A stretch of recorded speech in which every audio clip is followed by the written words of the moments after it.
Welcome to the Nick and Matt Show. Bringing the player interviews you want to hear and the hot topics you want to discuss. Streaming live on the Foundation Podcast YouTube channel, here's Nick and Matt. There's quite a bit of people sharing on social media leading up to Worlds, and including some of the top known competitors in the sport, issues that they were having with Worlds leading into it. Yeah. You also were one of those vocal in the U.S. Women's, the major, I guess apparently 2 months ago. And you were pretty vocal. But leading into Worlds, I didn't see very much out of you. Was that a strategic decision to keep focus, or what was going on? Do you have any issues with what happened at Worlds? Yeah, I do have some feedback for the crew and for the PDJ.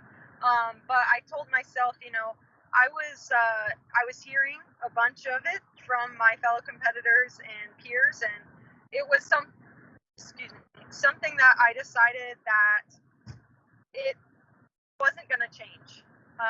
It wasn't going to change prior to the event. It wasn't going to change during the event. So let's just swallow it and get through it. We all have to play the same course, and all we can do is just play. With that being said, I did have a conversation with a PDJ representative after round one, and I had just come off a round that I was beaming from. Not only my score, I did open up the World Championships with a 1,000 rated round, but I just got to play with Juliana Korver, Kristen Tatar, and Kona Panis, and it was like absolutely my dream card.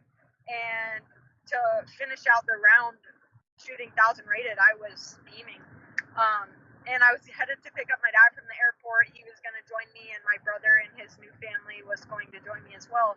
And a PDJ representative walked up to me and introduced himself. He said he was new, and basically said like, hey, let me know if you have any feedback, any critiques or criticisms. And we are trying to get a better staff, we're trying to get a bigger staff and to be better about, being more receptive to feedback, and that we don't want anything to fall on deaf ears. We want to start to hear you guys' concerns and address them. And that was nice to hear and very refreshing. But it caught me off guard that it was after the event had already started, and what he was asking me for was something that couldn't be changed. So it just felt like kind of like the wrong time and place to do so. And,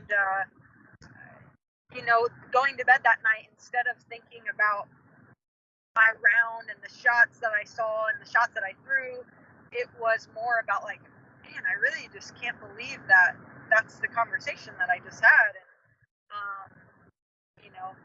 I'll keep it short, but the phrase that really, or the words that really set me off into like a place that I didn't want to be in, he said the words, oh, well, all of that was adequate for the 2019 Utah Open, so we thought that it would be adequate for Worlds. And I said, I'm sorry, but I have to interject, like, how is that even comparable? Like, This is not the Utah Open of 2 years ago. This is the World Championship.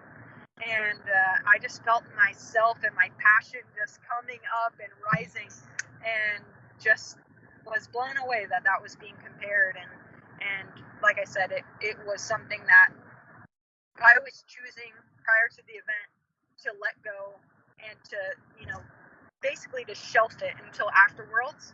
And then all of a sudden I found myself right in the thick of it, almost defending this stage that the PDJ puts their name on, and just saying like, look at these bleachers right here, look at the stage, you guys sold 1,400 passes, and we're comparing it to the Utah Open. So there was definitely some things that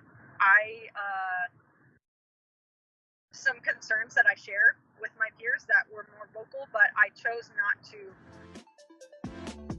focus on those, basically.